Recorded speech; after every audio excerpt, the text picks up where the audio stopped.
If everyone is ready, then I will begin. It's a great day at Heritage Elementary School in 2015. The hallways are filled with kids yelling, "Andy's coming," while spinning their multicolored fidget spinners. A young girl walks through the halls alone with a skip in her step and a smile on her face. Headed to Miss Anderson's 6th grade class, she thrives in her make-believe world. Others around her tend to stray away from her due to her chaotic energy, but this has no effect on the girl.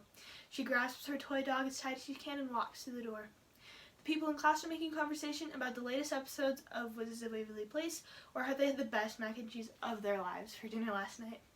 This girl sits near the back. The two girls in front of her are talking about their increased level of maturity now that they are in the 6th grade. One of them goes, "Do you remember how last year we were obsessed with Barbies?" "Ew, right?" The other then responds, "Totally, we are much more mature than that." The girl suddenly looks down at the toy in her lap. She heard their conversation and now seems ashamed. Red oozes into her cheeks. She turns somber and hurriedly shoves the toy to the bottom of her bag. Throughout the year, we watch her once colorful skirts and sweaters transform into clothes designed for invisibility. Her once constant smile morphs into a constant look of worry. She starts doing everything solely with the intent of fitting in. She ultimately isolates herself to a point where hardly anyone knows her name. Once she starts worrying about what other people think, she never stops. Today we will transition from this 6th grade class into high school. We'll go to our first hour and learn about the expectations of society and the issues that those expectations can cause. We'll go to lunch and get a big fat dish on how ignored child abuse is and the effect it can have on a person throughout their entire lives. We'll go to our 5th hour and write an essay on the influence social media has on our lives, both good and bad. Finally, we will have a deep conversation on the bus about possible solutions to growing up too fast. High school, the place most frequently described as living torture. A place filled with so much judgment and pain that, according to PBS, there were 11.8 deaths per 100,000 adolescents aged 15 to 19 years in 2017.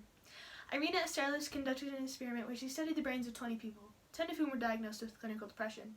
She quickly found that the 10 with more severe symptoms had more mature aspects of their brains, proving that mental illness can be a big factor in mental maturity.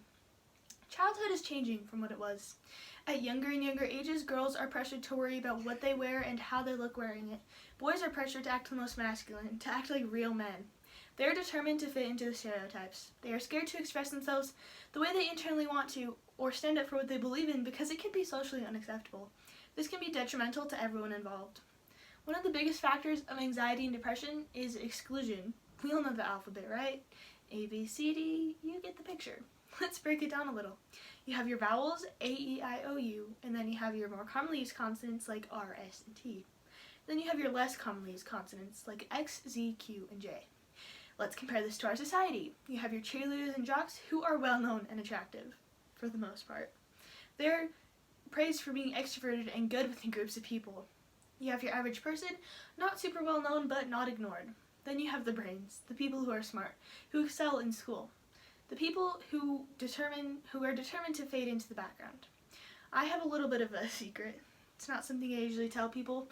It affects my social life, home life, and nearly every other aspect. There are others like me, but we are considered outcasts. My secret? That I'm an introvert. Like most people on the debate team, I am smart and I'm a deep thinker.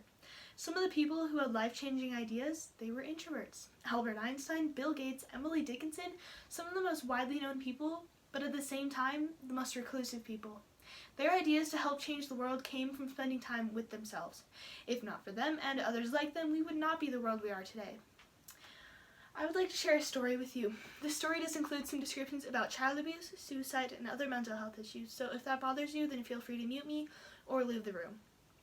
My mother, Alice Thurber, has some personal experience with child abuse. I consider her as having little to no childhood at all. When she was 5, her mom was diagnosed with a personality disorder and institutionalized. Alice's dad worked full-time as a police officer, leaving my mom and her twin to take care of the siblings. They became the parental figures of the house. They cooked, cleaned, bathed everyone, got everyone ready for bed, and off to school in the mornings. Shortly after Alice's mom was healthy enough to come home, my grandma attempted suicide for the first time, then got institutionalized, and the cycle would start all over again. My mom has some fuzzy memories about some abusive things that happened to her. She remembers her mom giving her a drink. Her mom would then start chanting something, and Alice would black out. Alice doesn't remember what happened or how much time had passed. This happened multiple times. One time, in a car with her mom, Alice remembers being deathly afraid of driving off the edge of a cliff because that's where her mom told her they were going. Obviously she didn't, but this feeling can be traumatizing for a child. Strangers would come and go throughout this time frame. This is where my mom and her siblings became victims of sexual assault. When my mom was 14 or 15, she was enjoying the nice Christmas season when something altered the course of her life. Christmas Eve, siblings cuddled up, enjoying some nice hot chocolate. Dad comes in with big news. He proceeded to tell the kids that he was leaving them for another woman. Shortly after this, my mom's mom attempted suicide again and got institutionalized.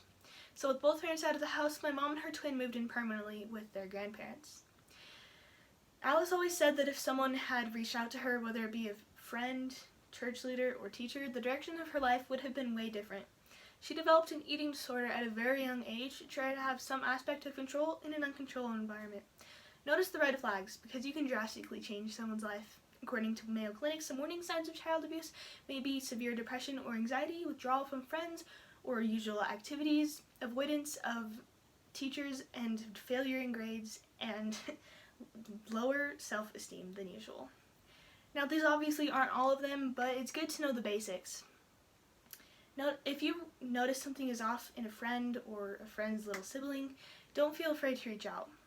If nothing happened, then at least you tried. The child abuse my mom suffered still affects her to this day. My uncle committed suicide last year because he never really recovered. Parents have a huge influence on their kids' lifestyle, and you always need to be aware and sensitive towards others. The experiences shaped by the influences of technology are an enormous part of who we are. An example of this being a study conducted by Deborah Linebarger. The study showed that kids who watched Dora the Explorer started talking more frequently and more efficiently. An example of this being a 15-month-old boy who loved to interact with Dora and her buddies. Evidently, his first word was backpack. The same study reported that those who watched Teletubbies were not able to learn new words as quickly, proving that the content of TV shows can alter the path of maturity. We all remember our days as kids, right? Or as I like to call them, the good days. Getting all dressed up in our silly bands and light-up sneakers, we sit down on the couch to watch The Sweet Life of Zack and Cody, or Little Einsteins. Unfortunately, things are different in the present day. At younger and younger ages, kids are getting access to cell phones and the taxing issues that come with social media. They sit down on the couch to watch Riverdale. They get all dressed up in their crop tops and ripped jeans. This is the effect of children following the examples of their favorite influencers, older siblings, and not allowing their parents to have much control. This can cause extreme mental damage at unacceptably young ages.